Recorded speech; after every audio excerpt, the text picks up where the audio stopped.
बीडमध्ये आज सकाळी केज-बीड रोडवर एक भीषण अपघात झाला। कॅन्टर टेम्पो आणि जीपमध्ये अपघातामध्ये दोघांचा मृत्यू झाल्याची माहिती समोर आली आहे। अपघातामध्ये 3 जण गंभीर जखमी झाले असून त्यांना अंबाजोगाई येथील सरकारी दवाखान्यात दाखल करण्यात आले आहे। हा अपघात बीड रोडवरच्या सांगवी पुलाजवळ झाला आहे। मिळालेल्या माहितीनुसार जीपमधून नातेवाईकांच्या लग्नाचा बस्ता खरेदी करण्यासाठी 5 जण बीडहून अहिल्यानगरला चालले होते।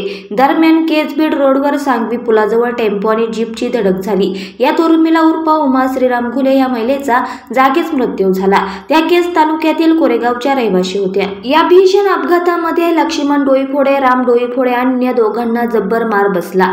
गंभीररित्या जखमी झाल्याने त्यांना उपचारासाठी अंबाजोगाईच्या सरकारी दवाखान्यात नेण्यात आले। दरम्यान लक्ष्मण डोईफोडे यांचा मृत्यू झाला आहे, तर इतर तिघांवर दवाखान्यामध्ये उपचार सुरू आहे। नातेवाईकांच्या लग्नाचा बस्ता बांधण्यासाठी लग्नाचे कपडे खरेदी करण्यासाठी हे 5 जण अहिल्यानगरला जात होते।